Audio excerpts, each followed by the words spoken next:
Welcome to the Curious Advantage podcast, an exploration of the idea of curiosity and its increasing importance for thriving in the digital age from the authors of The Curious Advantage.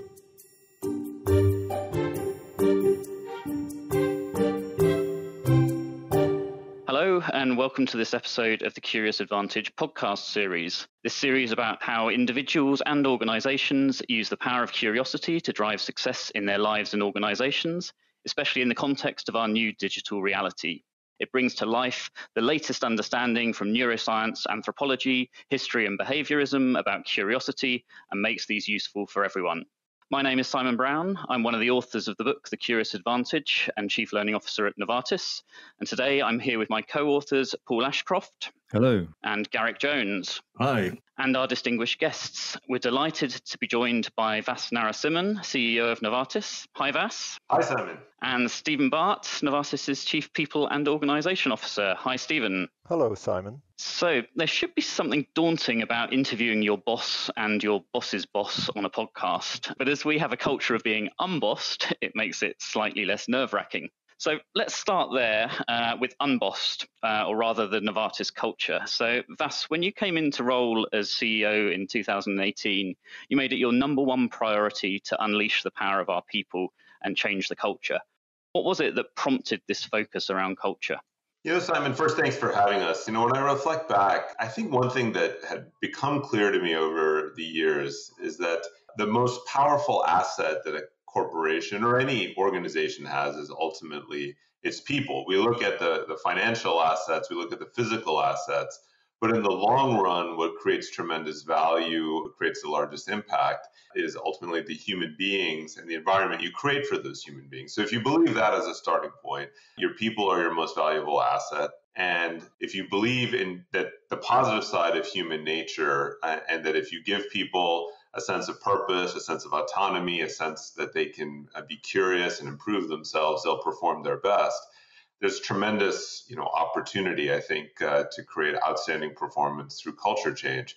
So, when you look at the history of large companies, we go back 100 years, and under the world of Frederick Taylor and large-scale manufacturing, we saw that people were treated like cogs in a factory. We kept that way of thinking for probably far too long until relatively recently. And I think now there's been a resurgence in understanding that with knowledge workers, you need to create an environment that enables them to really be their best. So that's what Unbossed is all about: servant leaders, inspired people, and hopefully an environment focused on curiosity. Just to build on that, what led you then to choose Inspired, Curious, and Unbossed for the culture? Stephen can speak to this as well, but I'm very heavily influenced by Daniel Pink's work, which talks a lot about human motivation. I think Daniel Pink in around 2008 and 9 kind of rekindled an awareness of really old thinking, going back to the Tao Te Ching and older books back, from the 6th, 7th century BC, that fundamentally human beings are motivated, as Daniel Pink would say, by purpose, autonomy, and mastery. And we thought about, okay, if that's the motivators, then what is the environment? So purpose relates to inspiration. Autonomy is really around the unbossed mindset. And mastery is really all about curiosity. If you give people its ability to be curious, they can improve their ultimate mastery and feel fulfillment around that. I think also Carol Dweck's work certainly had a significant impact as well. I think having an organization that had a much stronger learn-it-all mindset or a learning mindset, I think was super important to me. And I think curiosity captures that spirit. And Stephen, why do you see curiosity as so important? I think we live in a world where digital solutions that we have around us have addressed the obvious, but even the complicated. The obvious has been automated. The complicated, artificial intelligence and machine learning can do a lot there. The real added value of people, of humans, is how we thrive in complexity. And the interesting thing about complexity is that there's no obvious answer. There's no easy right or wrong. It is all about exploring possibilities, exploring polarities.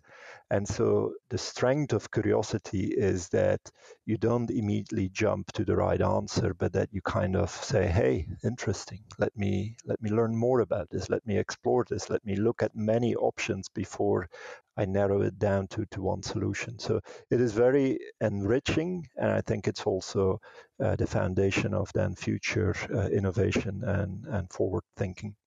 You guys have really got behind curiosity at Novartis. What does it mean in the context of Novartis for everyday work and the lives of everybody there? Our hope is that it creates an environment where people feel like it's not only about what you know today, but also this environment of constant learning. What I like to say is, can you keep learning about those around you and your colleagues, what their thinking is, learn from the external world, but also learn by looking inward. So can you really take this kind of 360-degree approach to learning, to be curious about all three of those different spheres? And in doing so, our hope is that, again, people will come up with more innovative ideas, have bigger impact. Now, practically, how do we do that? I think providing access to a range of tools, Coursera, LinkedIn Learning, and I think Simon and his team have done an extraordinary job in providing a broad range of ways for our associates to tap into their curiosity. We do a lot of work on self-awareness, so kind of self-curiosity as well. And then in part of creating this Unbossed culture, we want to create this environment where people get curious when they have somebody disagree with them in a meeting or have a different perspective. And I think all of that together hopefully builds this kind of environment of curiosity.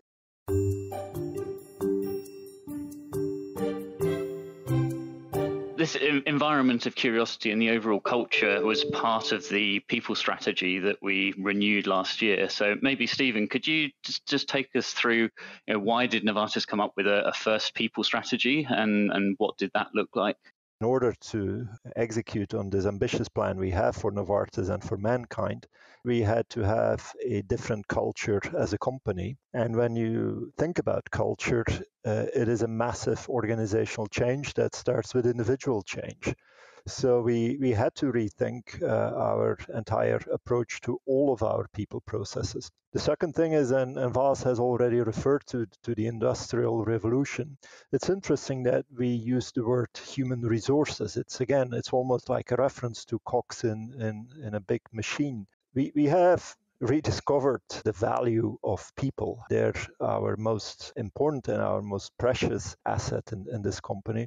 And that's also why we deliberately decided to change the name from human resources to people. And that's where it started. And Stephen, I know that Novartis has researched the impact of culture on performance. And what did you discover there? I think it's very important that culture is not seen purely in the soft skill set, something that is delegated to historically the human resources department and almost an afterthought of we also need to make sure that it's a bit of fun to work here. What we really believe is that if you create the right environment for your people to thrive and to really bring their full selves to work, that you just will get better decision making, more integrity, stronger performance, and as a result, a better company reputation, and most of all, a better company performance. But that was a thought, so we needed to validate that. And so we've done two things. Externally, we commissioned a piece of work that went through all the culture studies. And what was interesting is that clearly demonstrated that when you have a fit-for-purpose culture, so you link your culture to what it is you want to achieve as a company, and you make a sustained, deliberate effort to achieve that you will get better performance. There was a very strong correlation there. Internally, we're doing work to look at our best performing leaders and our best performing units, and we're looking at all the culture data we have there. What we're already seeing is a very strong correlation. What we're now doing some work on is to find, through behavioral scientists, what are the causal links? Is it first strong performance and therefore a positive culture, or is there a very clear common trend between that culture? And so we hope to find more about that very soon. And there's a question for both of you. How do you know if this culture change has been working and what progress you've been making? Yeah, I think one of the things that Stephen team and with great external partners is we've really taken on measurement and how do you measure a culture. And there's no perfect way to measure, but I think you can get a lot of good markers. I mean, we have engagement surveys, we pulse quarterly, we have upward feedback on our leaders that is regularly obtained. We benchmark against other organizations, the various benchmarks you can get, 25, 50 best places to work. And then we track that over time and we see do our interventions make a change? And we start to see the numbers really move. And I think the questions are standardized, they link to Inspired, Curious, Unbossed. And it's been really amazing to see. And one of the things that's happened along the way is a significant shift in the mindset of our leaders. We have daily sales and daily financial reports, but our people organization has also made completely transparent as well this data around engagement, culture, etc. And so now the normal course of conversation for leaders at Novartis is not only to talk about their numbers, but also to talk about their culture numbers, let's say.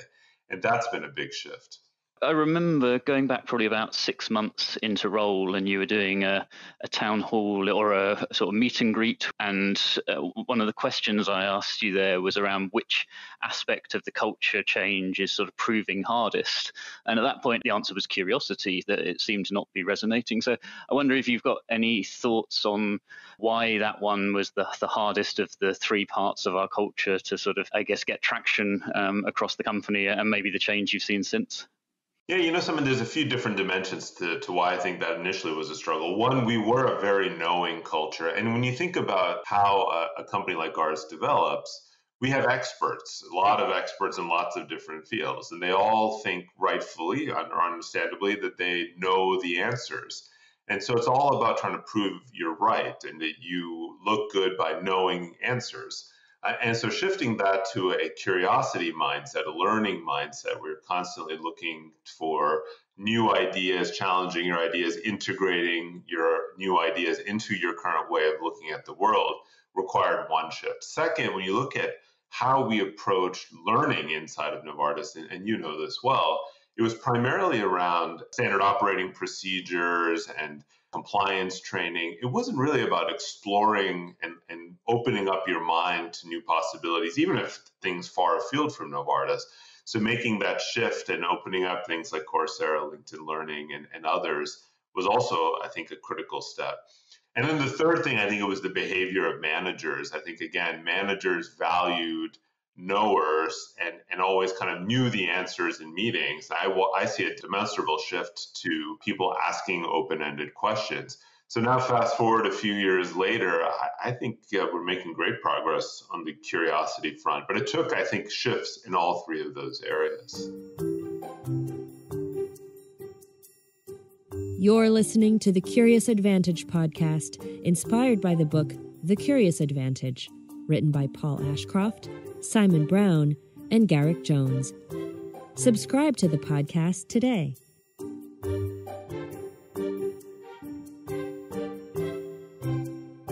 Stephen, as Vas just said, there's clearly a strong link with curiosity and learning, but curiosity goes beyond that. What else do you see as part of curiosity beyond learning? Of course, you need to create the environment and the tools and make them user-friendly so people can learn and find information. What I would also add is you first need the psychological safety. There is something intimidating about curiosity in the sense that you first need to admit that there could be different points of views, there could be different answers, or that you may not have the answer. So is there an expectation that people have the answer, or is there an environment where people say, that's fascinating, I have no clue, let's explore this? And so we have to create that psychological safety. The second thing is, and Vas already alluded to it, but it's the questions that you ask. And so personally, I've learned to ask different questions. Previously, my questions were definitely always listening to fix. You have a problem, I need a few points of data from you so I can solve the problem. I'm practicing listening to learn. And so how you ask questions and how you open rather than narrow the issue is very influential in how you learn and how you also role model curiosity. And for anyone that's not familiar with the sort of terms listen to learn, listen to fix, Jennifer Garvey-Berger has some great work around listening to win, listening to fix, and listening to learn, which is really useful. If I can come back to you, Vas, around last year. So February 2019, we had the conversation at the executive committee where there was the support to invest 100 million of additional funds into learning over the next 5 years, and also the support for 100 hours of learning, or 5% of people's time as an aspiration to be spent on learning. If there are other leaders out there who may be considering whether or not to invest in learning and curiosity, what do you see as the business values and the sort of return from investing in learning or curiosity? Yeah, I'll start with a kind of broader sentiment. What I find in this role is whenever we make a move to support our people, show that we care about our people's well-being, how our people grow, and expand their horizons, it leads to growth in our company overall across all other performance measures. So if you take that as a starting place, then, and knowing that a sense of curiosity, learning, mastery is so important to human motivation, it's almost a no-brainer to invest wherever you can in providing better learning opportunities for your people. We've seen the stats, I think, very impressive in terms of the number of people signing up for courses in a broad range, whether it's language, whether it's digital, whether it's on leadership, and being highly engaged to improve themselves. And that, of course, they'll bring that better self to the office. But I think that the biggest thing is the signal and sentiment you send. You send a signal that you care about knowledge and learning, and you care about creating this environment of curiosity. So I would tell another leader to just do it. Fantastic. And you referenced the sort of hours and time. So we'd had, I think, 3 years of reducing time spent learning. And then last year, with the push around, or the change around curiosity, we saw over a 50% increase in the amount of time that Novartis associates spent learning. I mean, from your perspective, what really sort of unleashed that wave of curiosity across the company? I think it's a combination of things. First of all, the symbol, but also the communication. Simon, you were very creative in bringing the Netflix of learning to Novartis. The fact that it was transparent to people what Vas's favorite learning topics were, what my favorite learning topics were, it makes it catchy and appealing to others to join it. Secondly, I think it's about making it easy for people. We've done a lot of work to make it easier to access learning, to find your content. If people need to spend too long to find something, they'll give up and they'll switch to something else. And then I think the learning months and the learning rallies and all of that we've done, again, it's an invitation for people to join in. We definitely have more work to do. There is still kind of, is it okay to learn during work hours feeling that exists with people. That is a change management like any other change management. And that's somewhere where I've been hugely grateful to both of you, because I think a key part of changing the mindset around learning has been the role modeling. And both of you have been very forward in sharing your own personal learnings, the learnings that you're taking, and promoting the courses or the catalogues that we're offering to people. And I think that's really helped in that mindset shift. And why has that been so important for you to role model learning? One of the great joys I've realized over the years of life is to constantly be learning about new things. I find a tremendous amount of energy. I'm an avid reader, podcast listener, periodical reader. I find it is very rewarding in its own right, but also helps me lead better, see new connections, make a connection that I wouldn't have otherwise made. I'm very taken by this concept of building range. Just to quote another book I recently completed, David Epstein's book on range, and how people who really are able to impact the world consistently over time build tremendous range within themselves. In an era where it's tempting to become a hyper-specializer, being curious, learning, building your own range across a range of different areas is tremendously valuable to yourself, but also to the organizations you work in. If I could add something to that, because what I found interesting, and Vas is definitely a natural learner. As long as I've known Vas, he comes with curiosity. For me, I am embarrassed to say I had to relearn because the job is so demanding and so consuming that it was tempting for me after a long day of work to kind of switch off, do a workout, spend some time with my kids, and just read an easy novel. I had to rediscover learning and overcome that initial barrier of it's hard to learn.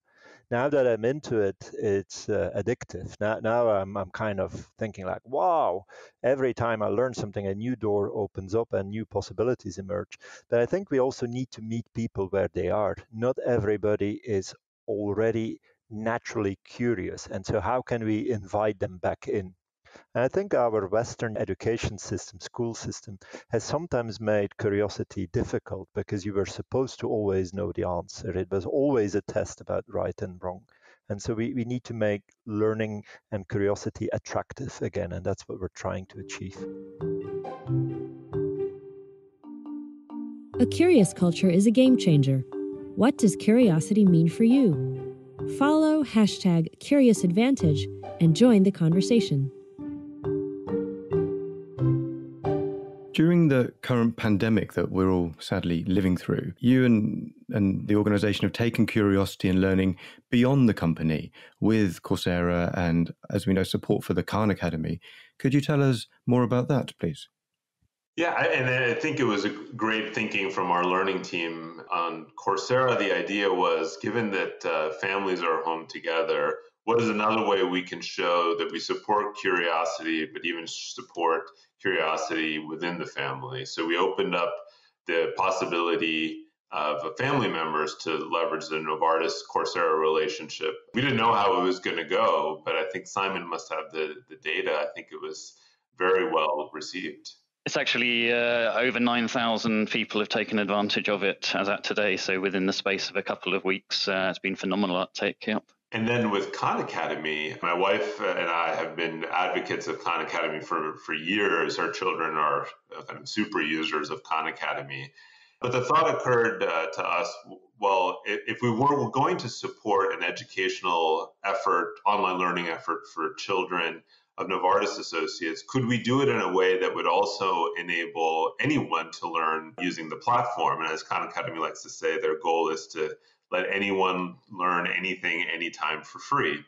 So we, Simon and the team, were able to connect with Khan Academy, and we were able to help them scale, one of 4 companies helping them scale their effort for the pandemic. I understand from Sal Khan that they've had triple to quadruple the number of users over this period of time. And so we can now help bring high quality education for children to a lot more people, which I think is also exciting. It's interesting how now at this time of lockdown, it's learning that becomes one of the things that gives us meaning and lets us move forward and keep ourselves busy. Stephen, you talked earlier about coming home and reading a novel. I really want to encourage both of you to read our book, The Curious Advantage, where we try to make the case for curiosity being the greatest driver of value in the digital era. Stephen, you talked about complexity earlier.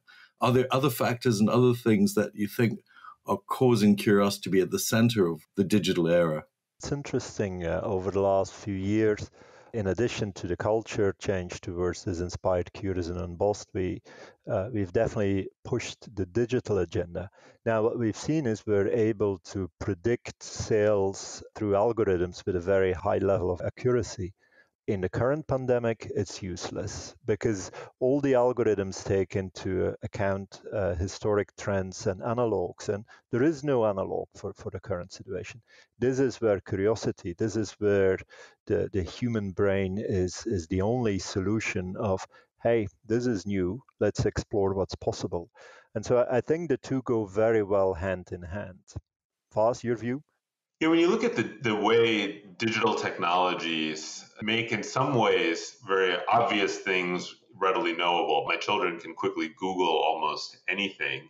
The need for, I think, building a learning mindset to learn about more complex topics becomes, I think, much, much more important. One of the things that Novartis we're employing is something called the Cynefin framework, and that looks at the different ways you can categorize problems as simple, complicated, and complex. I think in the digital age, the simple and the complicated become more and more automated. And so you're left with the complex. And the only way you can navigate complexity is to have a mindset of inquiry where you're constantly asking questions, navigating, understanding there's not going to be any absolute answers, as we're learning now in the age of a pandemic. But you have to almost be an explorer. And to explore, you have to be very curious. So I think that shift where human beings are being asked more and more to engage in the world of the complex is going to keep nudging people towards being more curious if they want to be, I think, successful.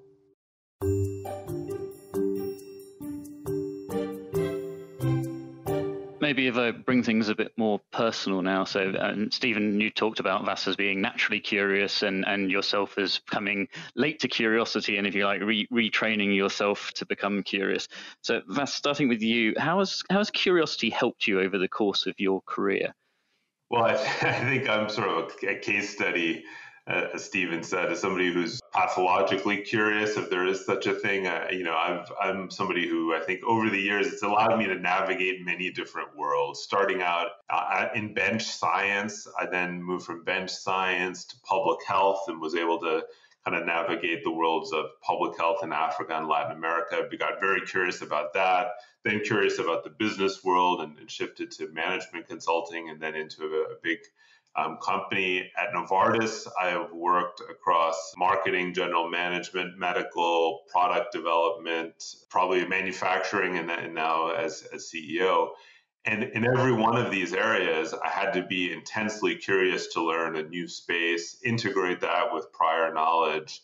And I would argue that probably the biggest ideas I've come up with over the course of my career were not because of the focused work I was doing within Novartis. It was the exploration of reading and learning outside of Novartis, all of the other places that I was visiting or podcasts I was listening to or books I was reading, kind of created that enriched environment in my mind, maybe to see a different way of doing things.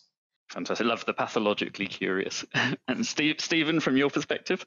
Well, I would hope I'm a returnee to curiosity.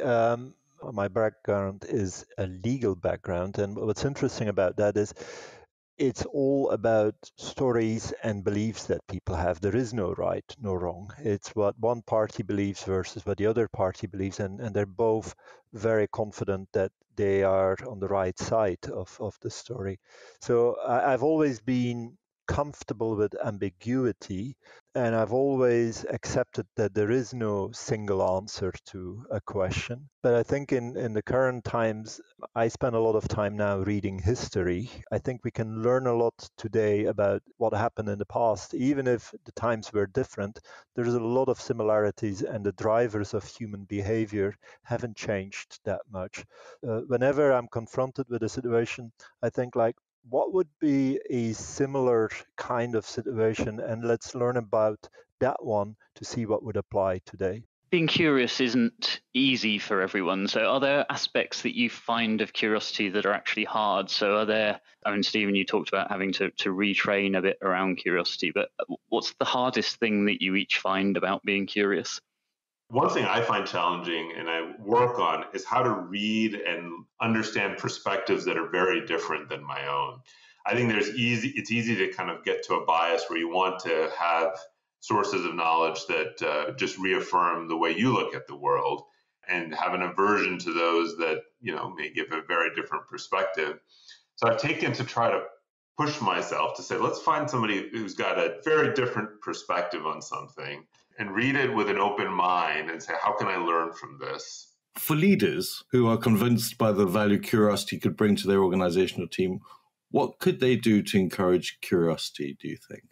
I think role modeling has a huge element. I think people look at leaders and then leaders have huge influence with the shadow they cast across the organization. So I think role modeling is incredibly important. That role modeling is, of course, the behavior of what do you read and understand, and sharing that, but also, are you somebody who asks questions or makes statements? Are you somebody who values knowing or values understanding and exploring? I think the other thing leaders can do is, as we've discussed, find the tools and technologies that make learning just incrementally easier, and then have the courage to make the investment and try to give people time to do that. And I think just those two acts, investment and creating the time, will, I think, send a big signal to the organization that it's valuable to learn. And then maybe the third point what I was just mentioning is take the time to explore alternative points of view and show the organization that you're very open to exploring alternative points of view. I think one of the most dangerous things right now we have in the world with the advent of all of the digital technologies is you can easily live a life of just having the AI algorithms reinforce your view of the world. And curiosity is the solution to that, probably mindfulness and curiosity. So if you're self-aware of the perspective that you have and curious about an alternative perspective, you probably can then bridge a lot of the gaps that currently divide us today.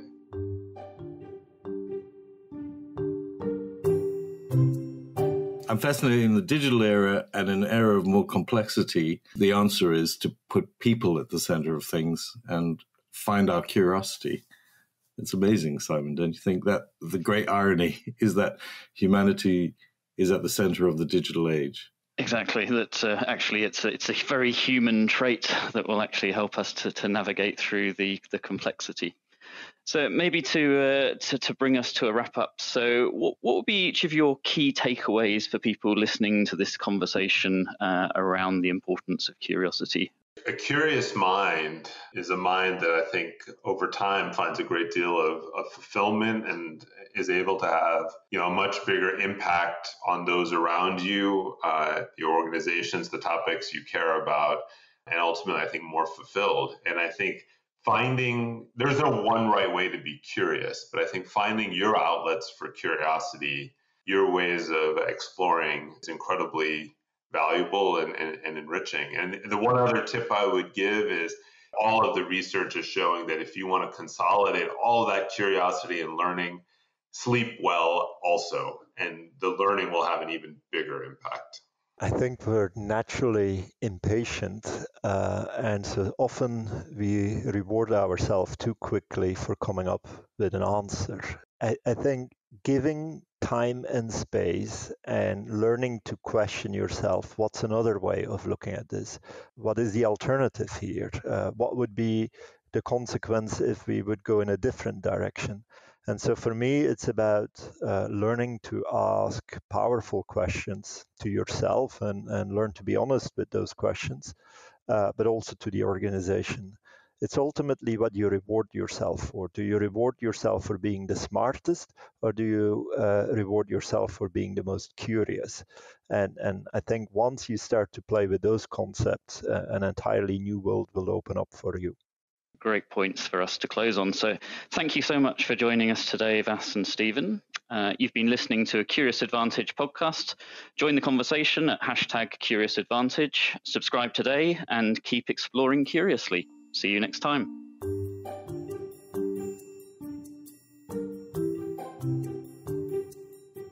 Thank you for listening to the Curious Advantage podcast. Stay tuned for the next episode and keep exploring curiously. This podcast is produced by Aliki Palinelli and edited by John McGinty and Jill Damatak-Futter.